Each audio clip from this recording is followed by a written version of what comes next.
오늘은 세 번째 장, 마음의 장이 되겠습니다.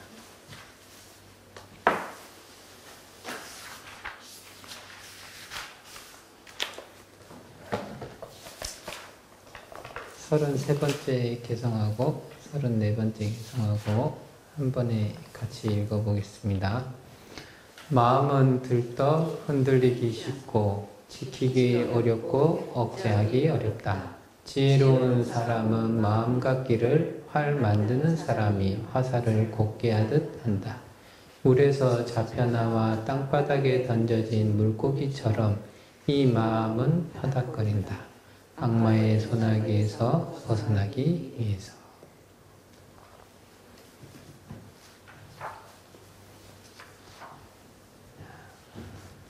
이 두 가지 개성은 아마도 그 부처님의 그 시자 역할을 하던 그 한 스님으로부터 비롯됩니다. 그 스님이 시자를 살다가 부처님께 이제 탁발을 나갔다가 돌아오는 길에 근처에 망고숲을 이렇게 하나를 봅니다. 망고숲을 보고 나서 여기가 참 공부하면 좋겠다라고 하고 그 장소를 받은 다음에 부처님께 가서 제가 공부하러 저기 망고나무 숲에 좀 가겠습니다 하고 청을 드리죠. 부처님께서 좀 이따 가라 하고 이렇게 얘기를 하시는데 좀 이따 가라 해도 지금 가겠다고 계속 얘기를 하니까 이렇게 보내주십니다. 근데 보내줬더니 정작 망고나무 숲에 가서는 공부가 제대로 잘 안 돼요. 탐진치 삼독심이 마구마구 솟아오르는 것을 느꼈다. 그래서 부처님께 돌아왔더니 부처님께서 이 공부를 하려고 할 때는 5가지 요소가 갖춰진 데서 하는 것이 좋다. 그래서 첫 번째가 이제 좋은 도반들이 있으면 좋다. 그 다음에 계율을 지켜야 된다. 그 다음에 법문이 잘 들을 수 있어야 된다. 법문을 듣고 그 다음에 이것을 기반으로 해서 정진을 하고 그 다음에 지혜를 갖춰야 된다. 이런 5가지 요소가 있어야 되고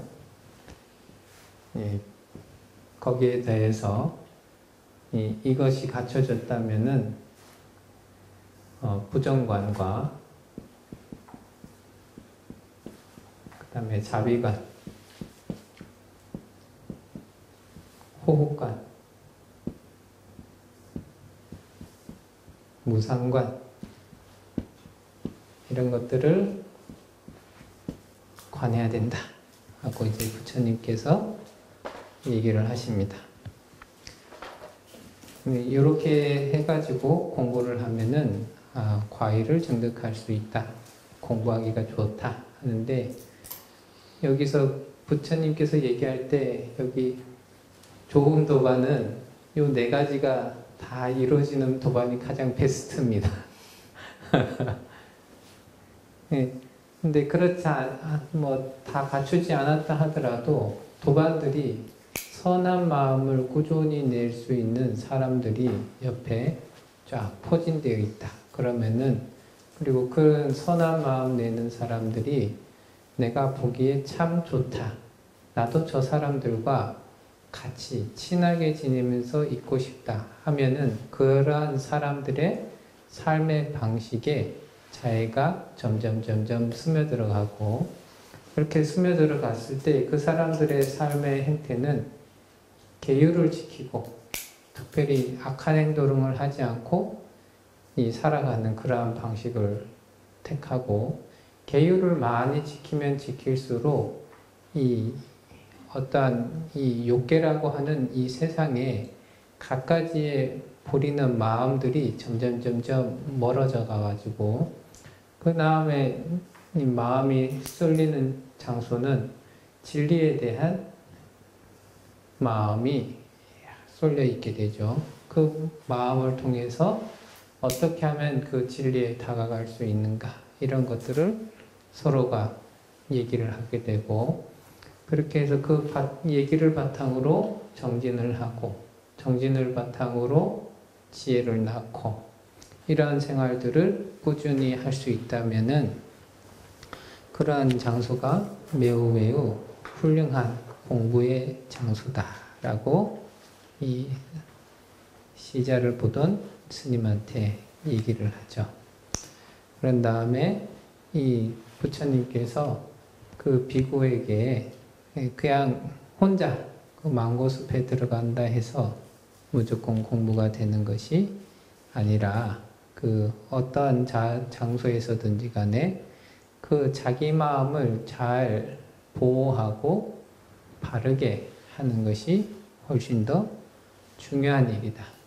저기 가면 뭐가 될 것 같고 저기 가면 훌륭한 것이 될 것 같고 했지만 저 장소가 좋아서 훌륭한 게 되는 것이 아니라 자기가 그 마음을 다스릴 줄 알아야만이 그것이 더더욱 좋은 장소가 될 수 있다. 이런 얘기들을 이렇게 합니다. 우리가 이제 지내가면서 좋은 도반 만나기를 항상 이렇게 발언하는 것이 매우 훌륭한 일이다. 좋은 도반들은 적어도 지게를 하고 악한 행동을 하지 않고 그 다음에 우리는 어느 쪽으로 가야 되는가 이런 데 대한 마음과 생각을 모으고 그것으로 인해서 적극적으로 실천하면서 부처님의 지혜를 익혀간다. 이런 것들이 좋은 도반이죠. 마음이라고 하는 것은 매우 들떠있다. 그래서 빨리빨리 변하고 가볍게 변한다. 불교에서 이렇게 마음이다 하게 되면은 이제 여러 가지 얘기들이 쭉 있지만서도 이제 안식부터 의식까지 유식으로 치면은 말라식과 아래아식까지 총 6식이나 8식을 마음이다 이렇게 얘기를 하는데 이 마음이라고 하는 것은 항상 바깥 대상 경계를 따라서 흐르게 되어 있다. 눈은 눈의 대상, 귀는 소리의 대상, 그 다음에 코는 향기의 대상, 입은 맛의 대상, 몸은 감촉의 대상, 마음은 의식의 대상을 쫓아가게 되어 있다. 그래서 흔들리기 쉽고 돌아다니기 쉽고 그래서 지키기가 매우 어렵다. 그 부처님의 이제 수행법 중 가운데 경전을 보면은 부처님과 제자들이 길을 갈 때는 자기 눈 앞에 개념제전이라고 해가지고 생각을 자기 바로 앞에다가 묶어두고 가는 모습을 취해요. 그래서 그 다음에 개념제전 다음에 나오는 것이 불좌우보시라. 좌우를 돌아보질 않아요.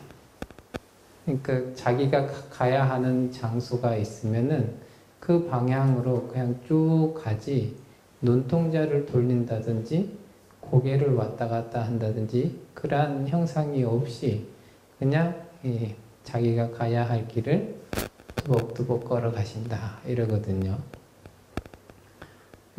아주 단순한 것 같은데 일상생활에서나 어디를 갈 때나 자기 맨 앞에다가 시선을 딱 벗어나지 않도록 하고 그렇게 걸어가면은 아주 눈이 움직이고 싶어서 난리를 칩니다. 귀에서 무슨 소리가 들리면 그쪽으로 고개를 돌리고 싶어서 난리를 쳐요.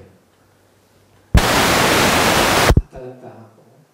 우리는 갖가지 눈의 대상, 눈에 스쳐가든 이렇게 가다가도 별로 중요하지 않은데 이 앞을 이렇게 보다가 뭐가 쏜살같이 휙 지나가면 왠지 그 방향을 향해서 눈을 돌리고 싶어요. 이게 우리가 이 바깥 대상을 당하면서 이 마음이 어떻게 흔들리는가, 바깥에서 조금만 새로운 자극이나 어떠한 대상들이 탁탁 드러났다가 탁탁 사라지게 되면은 그거를 쫓아가려고 무진장 노력하는 게 우리들의 평상시 생활이거든요. 그러니까 그 대상들에 따라서 계속 마음이 바뀌어가는 거예요. 그걸 쫓아가기 때문에. 그래서 마음이 항상 들뜨기가 쉽고, 그래서 지키기가 어렵고 억제하기가 어렵다. 나는 요것은 절대 보지 말아야지 하는데 요것은 안 보는데 비슷한 다른 건 또 열심히 들여다봐요. 그러면서 혼자 이제 안도를 합니다. 나는 이것은 안 봤어. 요것을 봤을 뿐이야. 이러면서 또 넘어가고, 소리도 마찬가지로 이 소리는 듣기 싫어 이렇게 했다가도 또 흘러가면은 다른 소리는 또 열심히 또 듣습니다. 그런 것들이 왔다 갔다 하면서 우리의 마음을 계속 요동하게 한다. 한 3명이나 4명이서 막 얘기를 하는데 그 찻집에서 이렇게 커피 한 잔을 놓고 한 3시간을 떠든다 이렇게 쳐보면요. 제일 처음에는 뭔가가 주제가 탁 잡혀서 제일 처음에 모임의 목적에 맞게 무엇인가를 정확하게 얘기를 합니다. 근데 그게 한 5분이나 10분이 지나면 서로 어디로 갈지를 몰라요. 그냥 마음에 뭔가가 번뜩 떠오르면 그냥 바로 내뱉고, 거기에서 다른 사람들의 호응을 조금만 얻으면 그쪽으로 훅 가고 하는데, 그래서 좀 한 3시간 지난 다음에 사람들의 했던 얘기들의 주제를 쭉 보면은 이렇게 나열은 되는데 연결되기는 쉽지 않아요. 그 상태에 같이 얘기하던 사람들은 우리의 대화의 흐름이 너무나 자연스럽게 이렇게 흘러갔다. 이렇게 하는데 그 주제를 정확하게 이렇게 짚어서 보면은 전혀 생뚱맞은 주제가 하나하나씩 이렇게 얘기를 하면서 쓱 넘어가는 경우가 많거든요. 그게 본인은 나의 마음이 어디로 흘러가고 어디에 관심을 쏟고 있고 하는 것을 전혀 눈치채지 못할 때 우리의 마음이 들떠가 있고 흔들리고 있고 안 지켜지고 있고 억제되지 않는 그러한 상태에 놓여 있다. 그걸 계속 나타내는 거죠. 그 참선하시는 스님들도 가만히 앉아 있으면서 화두를 든다 하고 이렇게 있고, 제가자분들도 참선을 한다고 이렇게 앉아 있는데, 앉아 있으면 앉아 있는 거에 집중만 하면 될 것 같은데 조금만 지나면 딴 생각이 하나 싹 올라오고, 생각이 한번 탁 올라왔는데 그게 취향 저격이 되면 그걸로 1시간을 너끈히 보내면서 나는 굉장히 편안한 시간을 보냈다. 이렇게 하는데 마음은 매우 바빴던 거예요. 우리 마음이 계속 바빠요. 그래서 이 지혜로운 사람은 조식지라고 해놨는데, 거친 마음을 제어를 해가지고 고르게 하고, 굽어있던 마음을 바르게 하고, 그런데 마음을 쓴다. 그래서 어떤 거와 같느냐, 활 만드는 장인이 화살을 곱게 하듯이 나무를 이렇게 울퉁불퉁하면 깎아낼 건 깎아내야 되고, 다듬을 건 다듬어야 되고, 굽은 것이 있으면 펴야 되고, 이런 과정들을 쭉 거치죠. 그런 것처럼 활을 만들 때 화살을 곱게 만들기 위해서는 여러 번 깎기도 하고 다듬기도 하고 피기도 하고 이런 걸 해야 하는 것처럼, 지혜로운 사람은 내 마음에 어디를 깎아야 되고 어느 곳을 바로 잡아야 되고 어떠한 부분을 들쑥날쑥하는 그런 마음들을 들쑥날쑥하지 않도록 만들고, 이런 것들을 능수능란하게 하는 사람, 그런 사람이 바로 지혜로운 사람이다. 마음이 들떠 있으면은 화를 내는 것도 쉽고요, 기뻐하는 것도 쉽고, 그래서 자주 감정이 왔다 갔다 하게 됩니다. 그게 들떠 있으면 이 바깥 경기에 훨씬 더 이 적극적으로 반응하는 그러한 마음들이 계속적으로 펼쳐져서 바깥 대상들이 어떤 거에 오느냐에 따라서 빨리 기뻐하고 빨리 슬퍼하고 빨리 화가 나고, 감정이 들쑥날쑥하니까 더더욱 이 흔들리고 지키기 어려운 그런 마음의 상태다. 그렇게 또 우리가 수행을 한다 하고 참 이렇게 얘기를 하는데, 여기 물에서 잡혀 나와서 땅바닥에 던져진 물고기처럼 우리는 욕계에 사니까 물고기가 물을 생각하듯이 살거든요. 그러니까 물고기를 물에서 딱 건져냈다면은 욕계의 세상에서 욕심을 부릴 수 없는 그 상태로 딱 나오게 되면은 우리는 기본적으로 이제 나는 살기가 다 됐구나, 죽음이 다 됐구나, 이런 생각을 하면서 어떻게든 그 물고기가 물을 다시 찾아가려고 하는 그런 것처럼 매우 파닥파닥거리면서 그 마음들을 자꾸 욕심적으로 달려나가고자 한다. 근데 우리 실제 생활에서도 보면은 조금만 자기 욕심 자리에서 벗어났다 하면은 이제는 참 살기 어렵고 힘들고 어렵다, 이런 생각들을 자꾸만 하게 되는데, 그런 것에서 지혜로운 사람들은 항상 벗어나기 위해서 그 상태를 또 견디고 나아가는 그런 일들을 능수능란하게 한다 하면서 부처님께서 이러한 계율을 말씀하셨습니다.